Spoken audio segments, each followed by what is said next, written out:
Sup guys, I'm Kel, Red Zone Rogue, and welcome to another Force of Will strategy video. Keep in mind that these strategy videos are not exactly deck techs, but they are designed with the intent of inspiring you guys to go out and make your own dank builds. But if you don't care about any of that crap, there's a deck list in the description down below. So today we're talking about the Dusk Girl, aka Scarlet, the Crimson Beast. This is a ruler that I've wanted to make a deck with for a long time now, basically ever since it was spoiled, and I just haven't had the chance to because, frankly, it was really hard finding a copy of the Dusk Girl. She wasn't cheap. You might have seen my mail time video on it, but I digress. This basically is a darkness and fire deck. It uses some kind of cool interactions with the Dusk Girl and a couple specific chants to do some, not really combos, but to cheat some big dudes out into play. And yeah, without further ado, let's start talking about the deck. So before we begin, I will note that this deck isn't hyper competitive. You're not going to be able to beat some, highly tuned Scheherazade decks because, frankly, Scheherazade's ridiculous, and there's one specific card that she plays that kind of screws this deck over, and we'll talk about that at the very end of the video. But for now, let's talk about the Dusk Girl. This deck actually is pretty strong if you don't play against, a Scheherazade deck, and it's a lot of fun. So the Dusk Girl, she is a ruler, fairy tale. She has a judgment of 1 darkness, and you can play this ability only if you have no cards in your hand, which is kind of a weird mechanic. She has an energize of a fire and a darkness. She has an activated ability of you can pay a fire and discard a card. This card deals 500 damage to target Resonator. Then it deals 700 damage instead if you discarded a dinosaur. We don't care about that because we're not playing any dinosaurs because all the dinosaurs are not great. Frankly, this card's really cool. It's kind of like a unique take on having resources in your hand. And, well, let's see what the J-Ruler side is with Scarlet, the Crimson Beast. She's a 1,200, so she's not super sturdy. She's a J-Ruler Cthulhu. She has Swiftness, Imperishable, Precision, and First Strike. So that's a lot of keywords. Basically, when you J-activate her, you can attack with her, kill a dude because it has First Strike, and then it says damage cannot be prevented, which is sweet. And then it says, whenever a J-Resonator was dealt damage by this card this turn is destroyed, recover this card. This ability triggers only once per turn. So when you J-activate her, you can actually swing in, kill a J-Resonator, and then swing in again. Pretty cool. You can basically kill 2 guys off with her. You can kill a dude and then smack your opponent's face for 1,000. It's pretty sweet. And then it also says, for 1 fire, this card gains plus 200/0 until end of turn. So it has kind of like this fire-breathing pump type mechanic. Overall, I think this is pretty good. We're going to be mostly using the ruler side, but the J-Ruler side does come up every now and then, and you can do some pretty cool swingy turns with it. This deck has a pretty low will cost, but it ends up playing more like a mid-rangey style deck.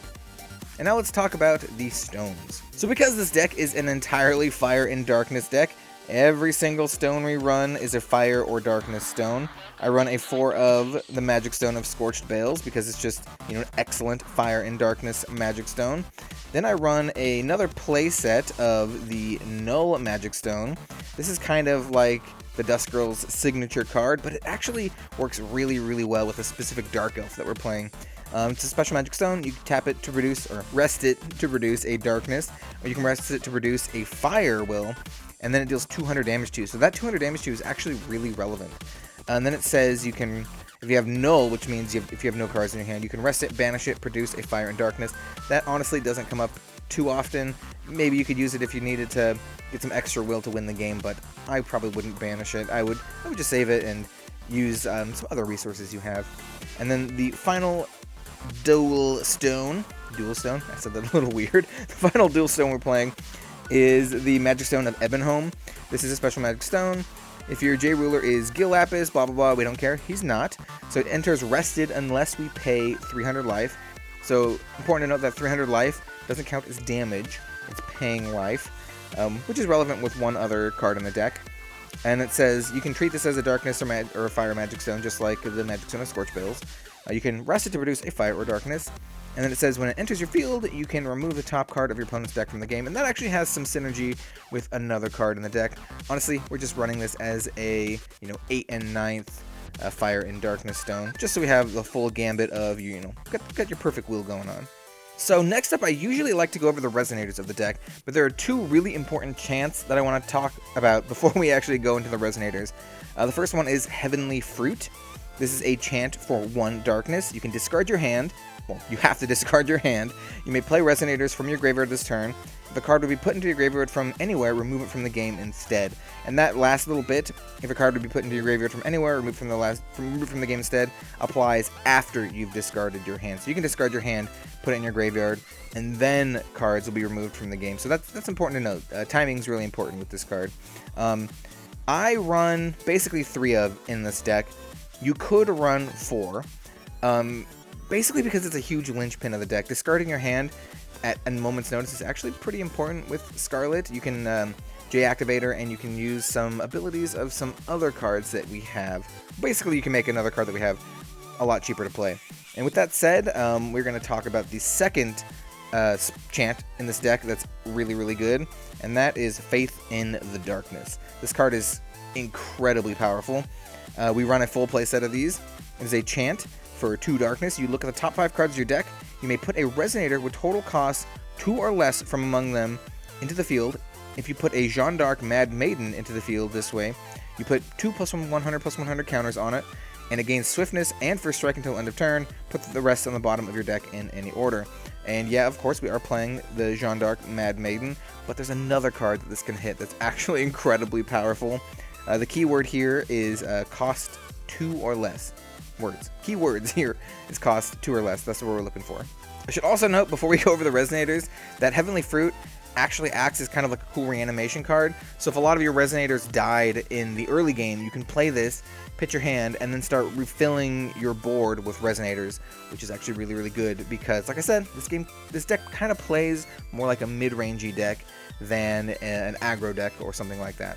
So the first and most important of the Resonators that I want to talk about is the Flame Dragon of Altea. This card is what makes this deck as powerful as it is. So basically, he is a 1200 for 2 fire. So that 2 fire is actually really important. You can play it off of Faith in the Darkness, and he has flying, and you may pay, or you have to pay 1 more to play this card for each card in your hand. So that's the real downside of the card. The more cards you have in your hand, the more he costs to play. But fortunately, with cards like Heavenly Fruit, we can play him for 2. Or if he's already in the graveyard, we play Heavenly Fruit. We can play him from our graveyard for only 2, which is crazy. Imagine a turn like maybe turn 5 or something. You have 2 of these guys in your graveyard because you pitched them from your hand to deal with some Resonators or something with the Dusk Girl's activate ability on her ruler side. And on turn 5, you play Heavenly Fruit, pitch the last couple cards in your hand, and then play 2 Flame Dragons. That's 2 1200 flyers. That's crazy. This card's actually nuts in this deck. And because it costs 2 will, we're able to play it for basically for free off of Faith in the Darkness, which is another good one. This is probably the best hit you can get off of Faith in the Darkness. So next up we have Majin Dark Maiden, obviously because we're playing Faith in the Darkness, and also because this card is just really, really good. This card gains swiftness, and this card cannot be destroyed as long as you control 3 or more J Resonators. So yeah, we can do that. Swiftness and cannot be destroyed is actually very powerful. And if this card would deal damage to a J Resonator, so J Rulers and Resonators, put a -1/-100 counter on that J Resonator for each 100 damage instead. So it deals damage basically in the form of -100/-100 counters. It's like permanent damage, which is really good. This card is incredibly good. I didn't go over this, but it's a 2-drop, 700 to 500. Really, really good stats with really, really good abilities, especially if you're playing Faith in the Darkness, which we are. Next up, I'm on a full playset of the Majin Dark Elf. It's a 600 for 1 fire with swiftness.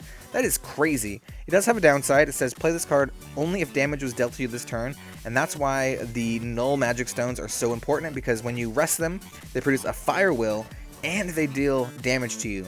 So you can actually get a 600 attacking on turn 1. And also, you can play it off of Faith in the Darkness, even if damage wasn't dealt to you, which is pretty good. So next up, I run a full playset of the Shade Envoy of Darkness. This is one of my favorite cards in New Frontiers right now. It is a 600 for 2 darkness, Resonator Spirit. You can rest it and banish this card, and it deals 600 damage to target J Resonator, and you gain 600 life.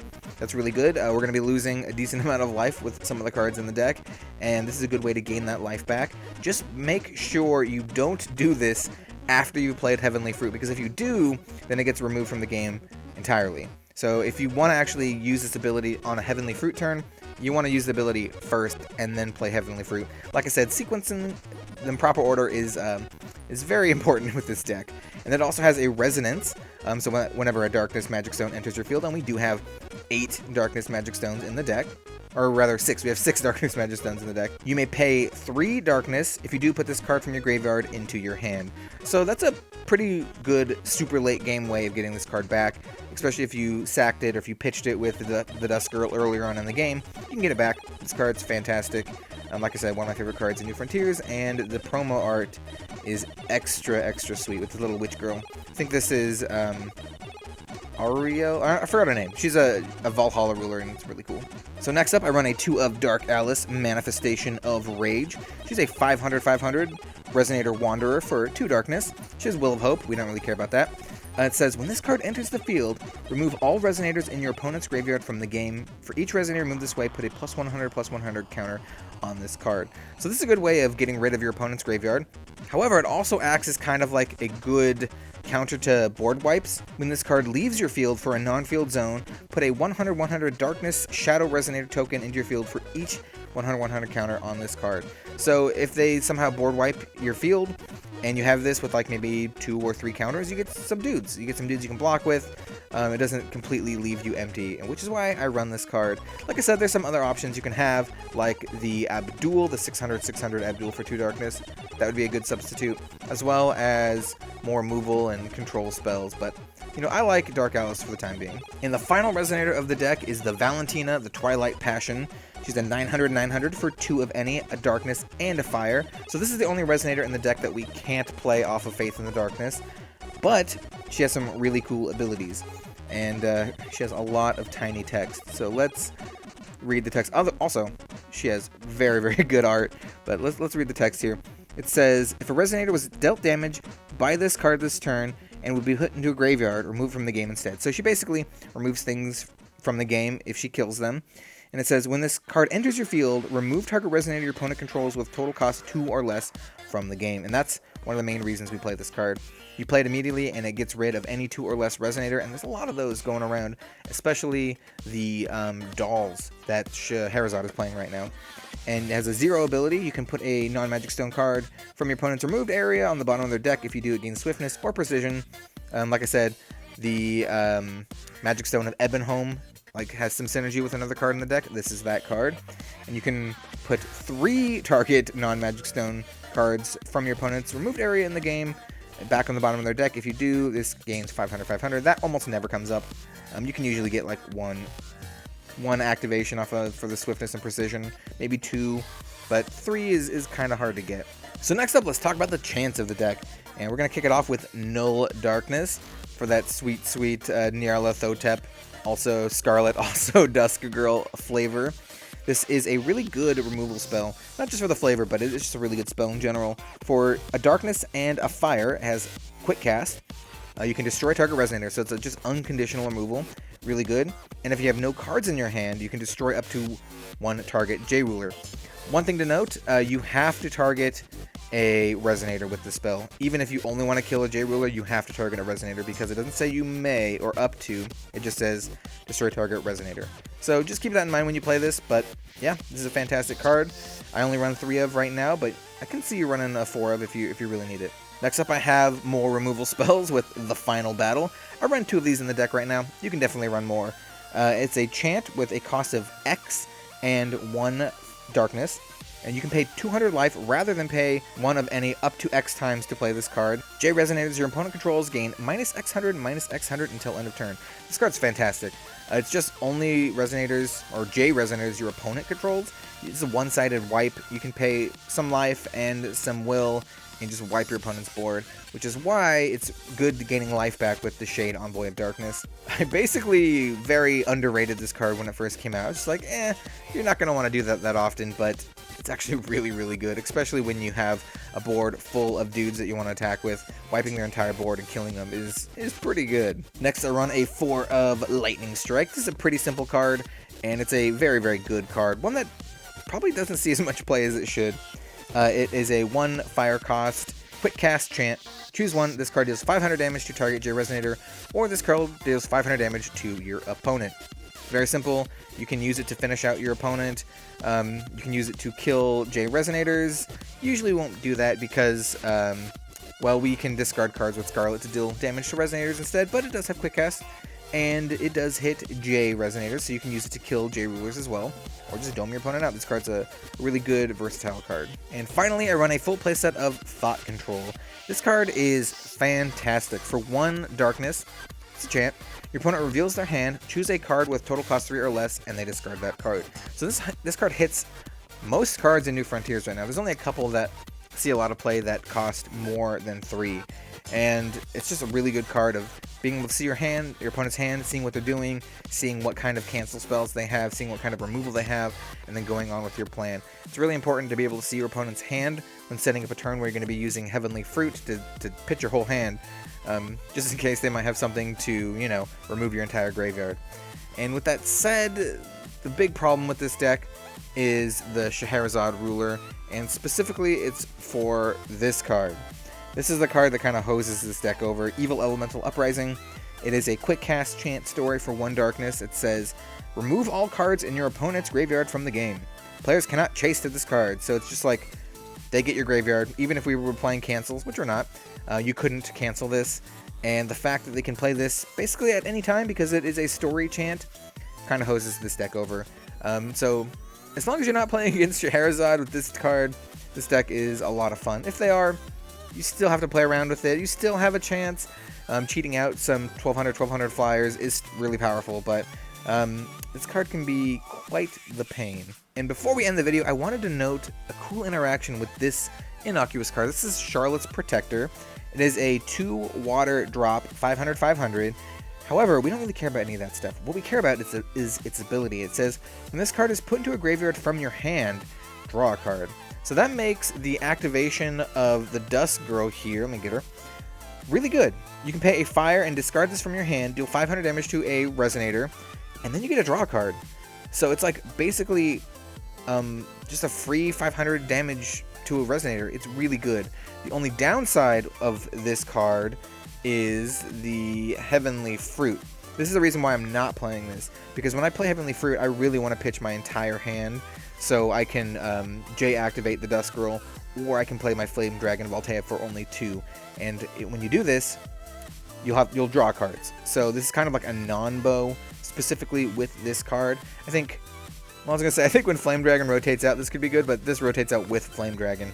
So yeah, you could go this route if you don't want to play Flame Dragon of Altea. But if you are playing him and you do want to J-activate your ruler, then it's kind of a non-bow, but it is a pretty cool interaction. So there you guys have it. That was my Flame Dragon Dusk Girl New Frontiers deck. I'm actually having a lot of fun playing this deck right now, and I can't wait to jam more games with it. As long as your opponent isn't playing with Scheherazade, with that really annoying Evil Elemental Uprising, this deck is a lot of fun, and a lot of people I know are kind of like anti-meta right now. They're just like, I don't want to play with Scheherazade because everyone's playing with Scheherazade, which makes the game a lot more fun for everyone, in my opinion.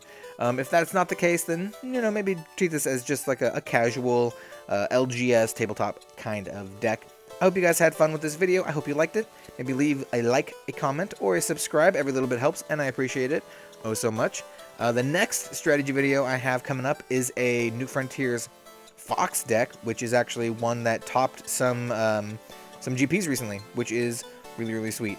So I'm going to go over that. That's going to be more of a competitive style deck than this one, though. This one has some pizzazz. This one has like some really, really fun flavor here. Man, just cheating out the Flame Dragons is awesome. Especially since Flame Dragon was like such a junker rare for the longest time. Everyone's like, who's going to play with that card? It's actually really cool with this deck. So yeah, guys, I hope you liked it, and I think I already said my spiel. In any case, I will see y'all next time.